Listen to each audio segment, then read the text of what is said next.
په خیبر پښتونخوا کې د وبا له لاسه د مړو شوو کسانو تعداد د پاکستان د نورو صوبو په مقابله کې زیات شوی دی. حکومت په دې اړه باندې د تحقیقاتو شروع کولو حکم کړی دی چې ولې ورځ تر بلې د نورو صوبو په پرتله باندې په خیبر پښتونخوا کې د مړو تعداد زیاتیږي. د تازه ریپورټونو له مخې تر اوسه پورې په خیبر پښتونخوا کې د وبا له امله 115 کسان مړه شوي دي او 3288 کسان د دغه وبا ښکار شوي دي.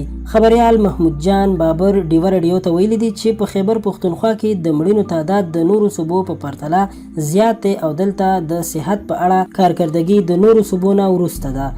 بلخوا څېړونکي هم دا خبره کوي چې د خیبر پښتونخوا صوبه د صحت په برخه کې د نورو صوبو په مقابله کې وروسته ده.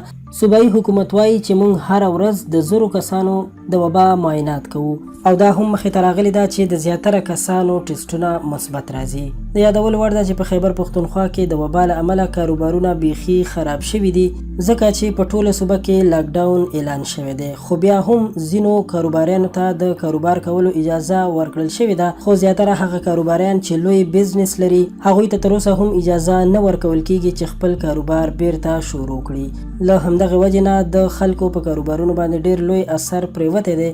په خیبر پښتونخوا کې د وبا له امله د مرګونو شرحه د نورو صوبو په مقابله کې ولې زیاته ده. صوبایي حکومت د دې اسبابو معلومولو لپاره یو کمیټي جوړه کړې ده چې مشر یې ډاکټر امجد محمود ټاکل شوی دی او اوس په د دې په اړه باندې څېړنې کوي چې ولې د مرګونو دا شرحه دومره لوړه تللې ده. قدرمنو دوستانو، دا خبر تر همدې ځایه و. که ویډیو مو خوښه شوې وي درسره لایک کړئ. که غواړئ چې په آینده کې مو له هر قسم معلوماتو خبر وساتو نو زموږ چینل همدا اوس سبسکرایب کړئ.